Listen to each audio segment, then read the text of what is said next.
In the absence of your ghost, there are pages I still dog ear. Keep trying to picture you close, but no sentences make you stay near. Said you'd visit next June, but there's gotta be a very good reason. Stuck in sunlight of the moon, your funeral fit the season. Oh mama, please tell me the lesson. There's gotta be an answer sticking out the bottom of an afternoon. Got a postcard from my cousin.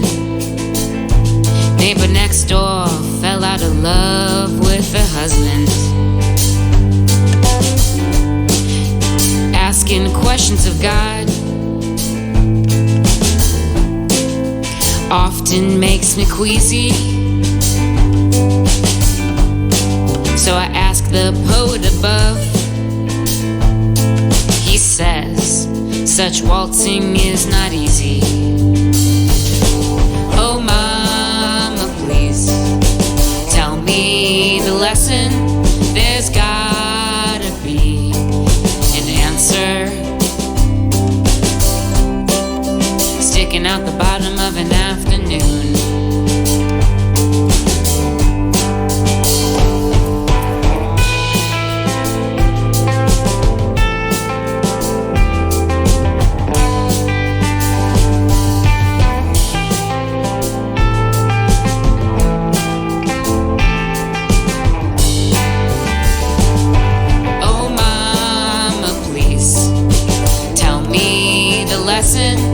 There's gotta be an answer sticking out the bottom of an afternoon.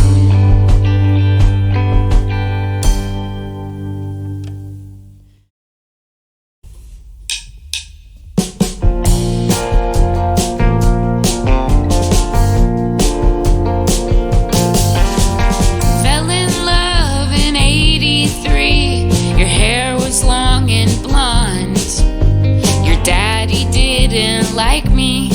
He said I tried to do you wrong. And though you barely knew me, we got the grand idea. You shook my hand and said, baby, you got yourself a deal.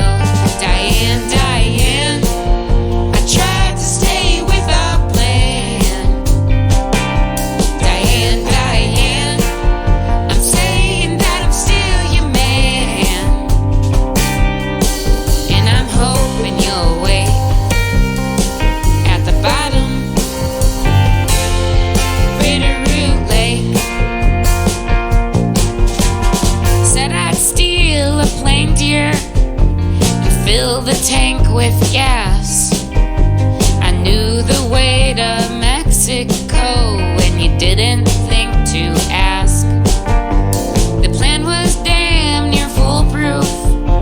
Just follow the birds in flight, find some smooth still water, and climb on down from the sky. Diane, Diane, I tried to stay with our plan. Diane, Diane, I'm saying that I'm still your man. And I'm hoping you'll wait at the bottom of Bitterroot Lake. Passing over Montana, we picked a place to land. The air became our foe and you held onto my hand. And when we hit the water, I saw your face in fright. You were stuck and tangled, though I tried with all my might.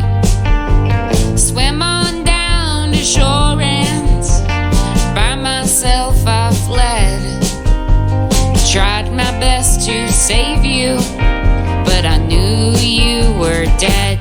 Diane, Diane, I tried to stay with a plan. Diane, Diane, I'm saying that I'm still your man. And I'm hoping you'll wait at the bottom of Bitterroot Lake. The local kids who found you said she don't look quite right. Thought that you were sleeping and the sun was shining high. You know they never found me.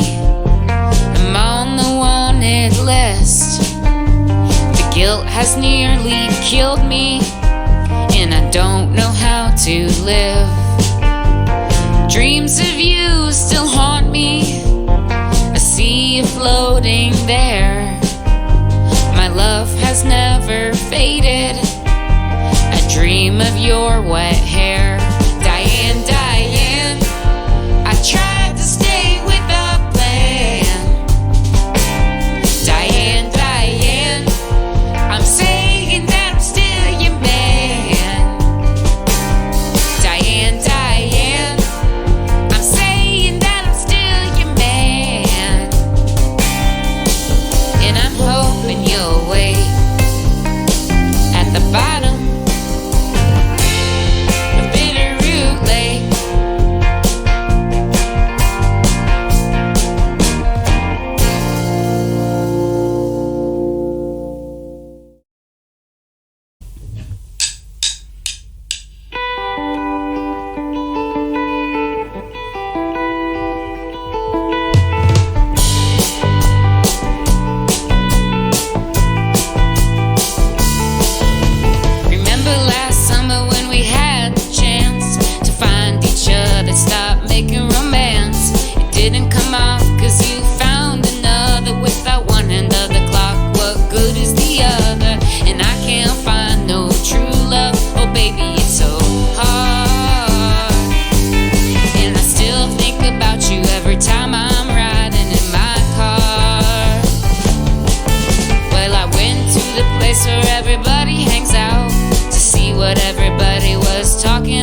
but we are here to welcome Case Oats to London ourselves. So welcome, everybody. We have in the studio, we've got Casey Gomez-Walker. Hello, Casey. Hello. We have on guitar Max Suba. Is that how you say your surname, sir? That's right. And Spencer Tweedy on drums. Hello, Spencer. Hi. Welcome. And then finally, Jason Ashworth on bass. Hello. How are you? Great. I've heard that you've been driving your own tour bus and you've had just a few hours sleep and you've just driven in from Norway or flown it. Tell me the situation. Give us some context of the life of Case Oats right now, Casey.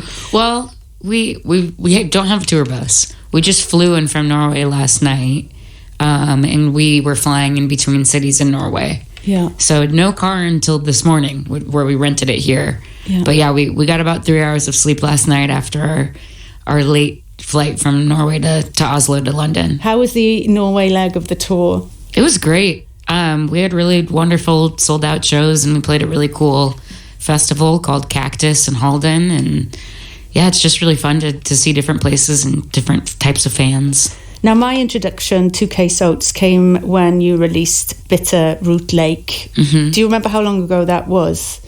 A year and a half ago? It was probably just about a year ago. That was a single off the record that came out in August.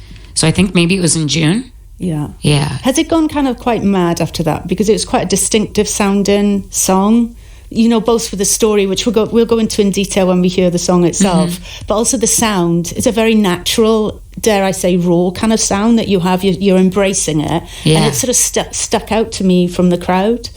Yeah. Is that the result you've had across the world, that people are like, I like this sound?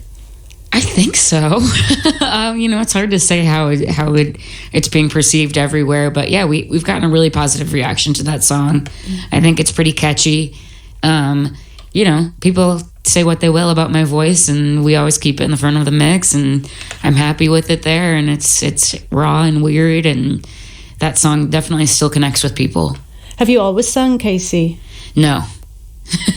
Tell me more. I really didn't start singing or playing music until after I graduated college. I went to college for creative writing, and I don't know, after college I just wanted to play guitar. It felt easier to play music than it did to write. Yeah, you've kind of said in the past, you had intended to write a coming-of-age novel, but you've ended up making an album. That's exactly it, yeah. Like it just happened?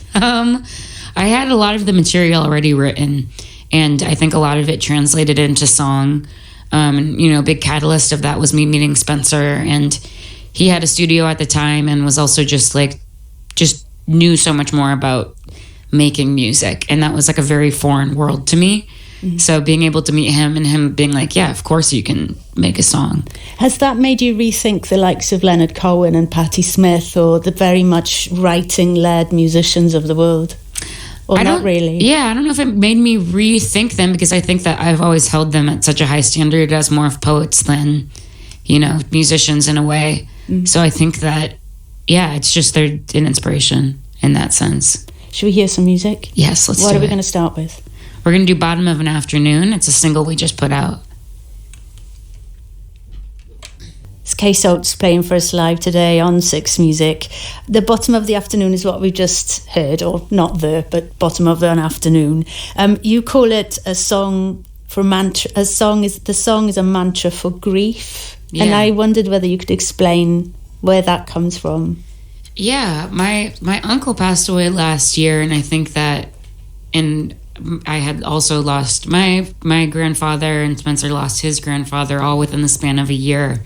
And I think, I just was sitting down writing and was thinking about asking questions, and you don't know what's going to happen. And I think about, I go to my mom for everything, really. And I was just thinking about the process of being a kid and still feeling the same way as an adult, of just asking why these things happen and how to move forward, really. And the villain doesn't always get their comeuppance.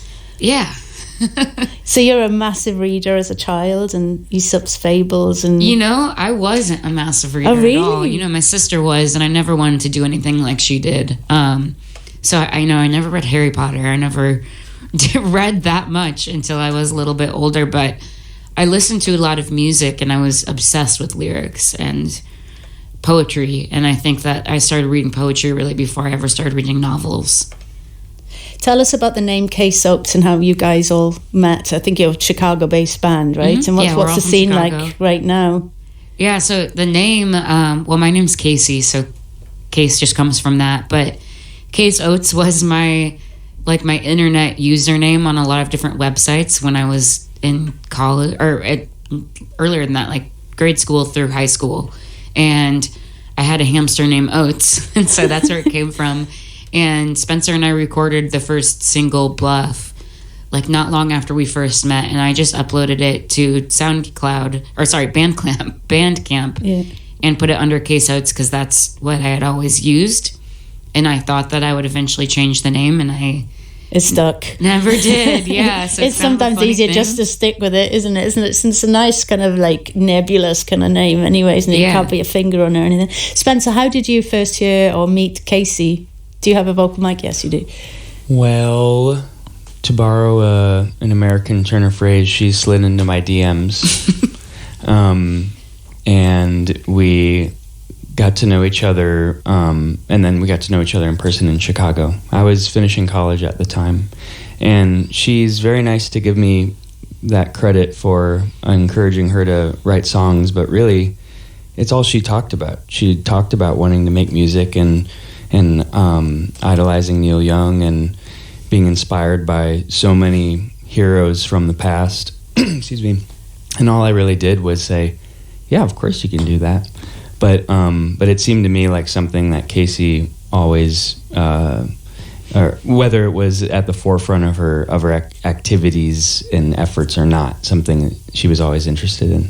I get the feeling that you just kind of write, everything comes out quite easily and naturally. That did you sit at home in a shed? Do you write on paper? Is that a mistake to think it all pours out, that it's really hard work? No, that's totally how it is. I wish I was someone who had a disciplined writing schedule and like got up every day and wrote, but it's always like an expulsion from me. Like I have no control over when I do it, really, and I always have phrases and things floating around in my head, so I'm always like going through and turning stuff over in my head, but then it always hits a boiling point where it all just comes out in like one sitting, usually. And you write it with paper and pen? Yeah, or on usually your phone? paper, yeah. Well, let's hear some more music, and it's Bitterroot Lake. Yes. You want to tell us where? No, before you play it, if you don't mind, because yes, the story is just fast, and that's what I loved when I found out more. You've done one album, Last Missouri Exit. All the lyrics, instead of just having sort of repetitive stuff, there's every single line is throwing a new image in the thing. And then I went on to read that all the lyrics come from poems or short stories that you've written. So that kind of makes pretty much all of them. Why there's so much content. So tell us where you found this story, Bitterroot Lake.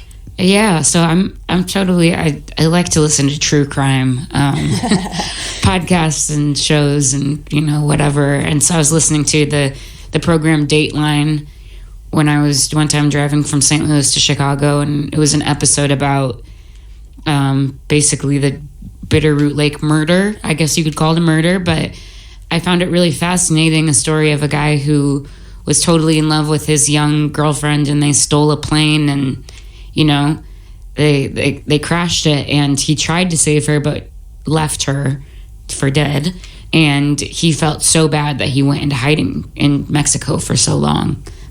Did she survive? No, she did not survive. No, she died on impact, I think. Okay. Ugh.